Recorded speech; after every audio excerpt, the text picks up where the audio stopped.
Olá pessoal, tudo bem com vocês? Pessoal, aqui o professor José gravando um videozinho para falar um pouquinho das atividades dos dias 14 de setembro, segunda-feira, e 16 de setembro sobre a apostila, tá? Os temas são leitura e interpretação de notícias e sistema de números decimais, beleza? Pessoal, primeiro dia eram só 2 páginas, tá? Páginas 3 e 4. A gente precisa ler uma notícia. Essa notícia ela tem o título: Movimento do planeta Mercúrio poderá ser observado, da Unioeste Foz. E aí aqui ele tem quem que escreveu, a assessoria da Unioeste, quando ele foi escrito, esse texto. E lá no final a gente tem algumas informações, por exemplo, a fonte. A fonte nos mostra que ele foi publicado num site h2foz.com.br, aí vem a notícia, tá? E aí nele a gente vai ter uma série de informações que a gente vai precisar procurar aqui no texto depois, mas vamos às perguntas.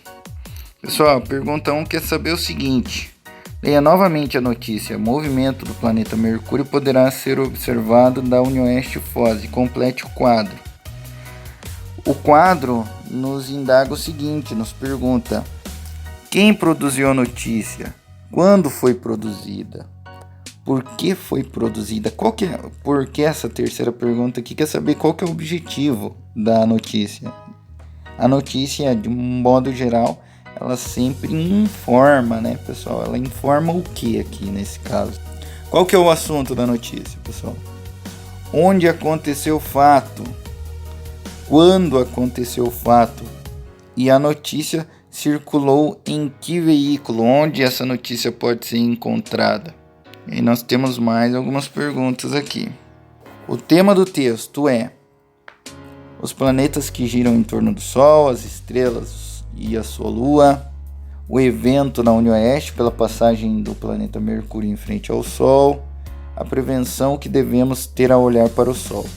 Esse aqui é a pergunta 2, quer saber qual que é o tema do texto, sobre o que o texto fala. Pergunta 3. Segundo o texto, o planeta Mercúrio é um planeta importante para o sistema solar? É o menor dos 8 planetas, o mais próximo do Sol? É o único que gira em torno do Sol? Ou a alternativa D, é o único corpo celeste que precisa de proteção para observá-lo? O que é possível falar sobre o planeta Mercúrio de acordo com o texto?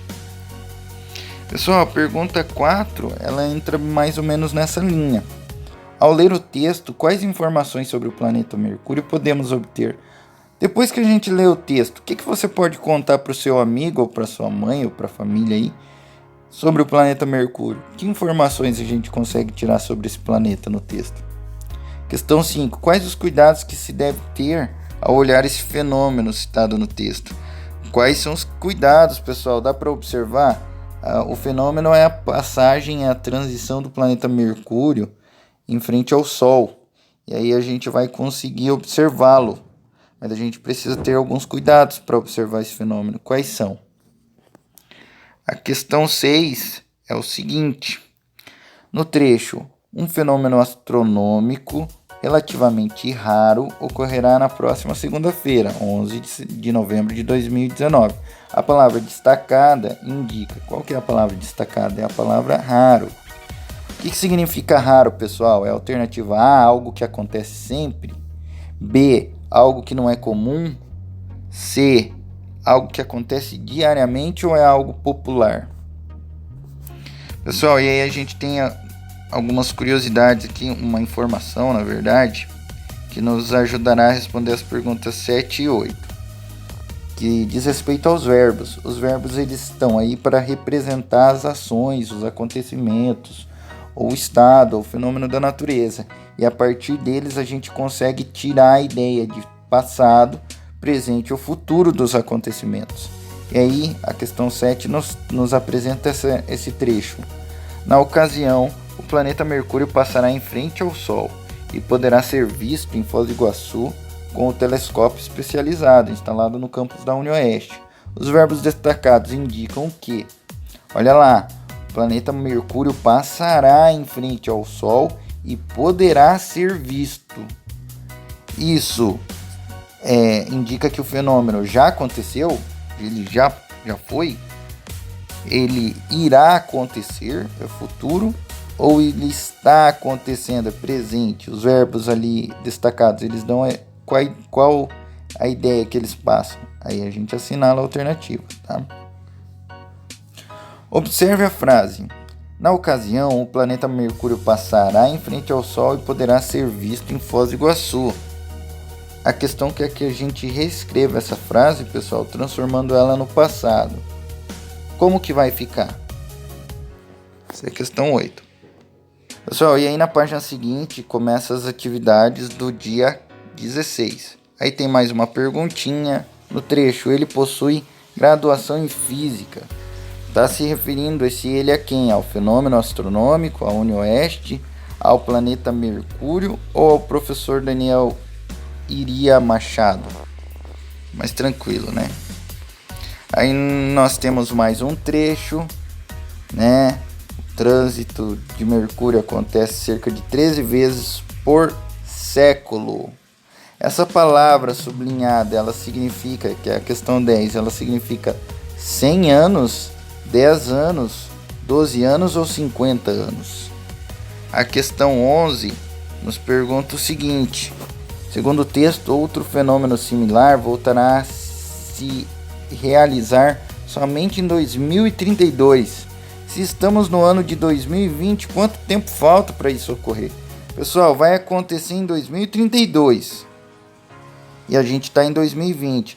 Para a gente identificar a diferença, a gente vai pegar o número mais alto, número do ano mais alto, que é o ano de 2032, quando vai acontecer novamente esse fenômeno, e a gente vai subtrair, a gente vai tirar, ou seja, vai fazer uma continha de menos o ano que nós estamos, 2020, e assim a gente encontra o resultado de quantos anos falta para isso acontecer novamente, tá? Questão 12. Segundo o texto, a primeira observação de um trânsito de Mercúrio ocorreu em 1631. Quanto tempo faz que a primeira observação ocorreu? Mesma coisa, o mesmo raciocínio da questão passada. Só que agora a gente vai pegar o número, agora 2020 é um número maior, né? Não é mais 2032. Então a gente vai pegar 2020 e vai subtrair por 1631. E aí a gente vai conseguir identificar quanto tempo faz que aconteceu essa primeira observação. A questão 13, pessoal, pede basicamente para a gente, primeiramente, colocar o número 1631 nos espaços abaixo ali, da unidade, dezena e centena, que é da primeira classe ali. Unidade é a família dos simples, né? Aí a família dos milhares e as famílias, e a outra família, a terceira classe, a família dos milhões. Então a gente vai inserir ali, por exemplo, o 1, primeiro 1, eu falo 1000. Então 1000 é uma unidade de milhar. Aonde que eu vou colocar isso? Aonde o 6 aqui representa 1600, aonde eu coloco o número 6 para formar o 600. E assim por diante, a gente vai distribuir ele no quadro de valores, de valor e lugar. E aí a gente vai responder as questões abaixo. Esse número ocupa quantas ordens e classes? Aí a gente já consegue ver o quadro ali em cima, né? O número vai até até, por exemplo, a quarta ordem, até a quinta ordem. Ele ocupa 2 classes e assim por diante. Questão B. Qual é o seu sucessor? 1631. Depois de 1631 vem 1630 e assim por diante. Questão C. Qual é o seu antecessor? Qual é o número que vem antes de 1631? A letra D. Eu vou decompor os números. Como que ele forma? Como que ele fica? Como que a gente decompõe esse número? Quantas unidades de milhar? Quantas centenas? Quantas dezenas? Quantas unidades? Assim por diante. Questão E. Esse numeral tem quantas dezenas exatas? Fica um pouquinho complexo de explicar agora, mas o professor vai inserir um adendo no finalzinho. Pessoal, fazendo uma pausa aqui rapidinho no vídeo para explicar para vocês esse exercício.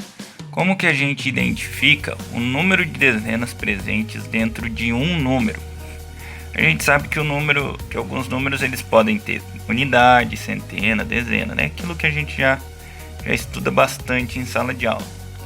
E aí, pessoal, por exemplo, quando o professor marca aqui 25, o professor não está conseguindo ver muito bem ali, muito bem. Quando o professor marca 25, nós temos quantas dezenas? Quantas dezenas inteiras nesse número a gente possui? Se a gente olhar ali o número, a gente vê que o 2 está na casa das dezenas. Então nós temos 2 dezenas, certo? Do mesmo modo, se nós pegarmos outro número como, deixa eu pensar aqui, 86. 86 está na casa das dezenas e está na casa das unidades. Então nós temos aqui 8 dezenas. Simples para identificar quantas dezenas inteiras tem o número, né? Só que agora, e se esse número for maior? Como por exemplo 100. Quantas dezenas a gente tem? A gente vai ter aqui a casa da unidade, a casa das dezenas, a casa das centenas. A gente vai ter aqui a casa das unidades, a casa da dezena e a casa das centenas.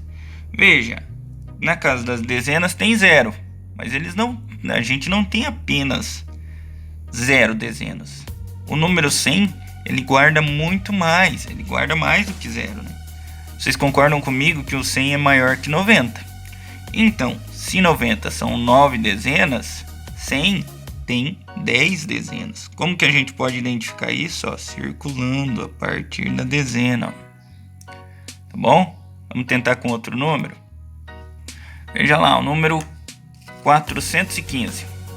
Nós temos 5 unidades, 1 dezena e 4 centenas. Como eu descubro quantas dezenas possui nesse número? Eu vou circular a partir da dezena, porque a dezena está inteira. Então 415 tem quantas dezenas? Ela possui 41 dezenas. Vamos pegar o número 2020, que é o nosso ano. Só para a gente não perder. Aqui nós temos uma unidade de milhar, uma centena, a casa da centena, né? A casa da dezena e a casa da unidade. Quantas dezenas a gente possui nesse número? Inteiras. Nós temos 202 dezenas. É assim que a gente faz para identificar, beleza? Fica aí a dica de como fazer aquele exercício. Qualquer coisa, tamo junto. Escreva o numeral por extenso, 1631, vamos escrever, né? E a soma dos algarismos desse numeral é... Pessoal, cada algarismo, cada número ali, 1000 é 1, né? A gente usa o 1 para representar o 1000, o 6 para representar o 600, o 3 para representar o 31. Se eu somar cada algarismo, quanto que dá essa continha? 1 mais 6 mais 3 mais 1, assim por diante. Agora aqui a gente tem na sequência o diâmetro de alguns planetas: Plutão, Vênus, Netuno, Terra e Urano. A gente vai colocar na ordem decrescente, a gente vai assinalar a alternativa em que os planetas aparecem numa ordem decrescente, ou seja, do maior para o menor. O número vai decrescendo, vai diminuindo. Só tem qual que é o planeta maior ali? É Urano. Então é assim por diante, a gente vai seguindo essa ordem, decrescendo.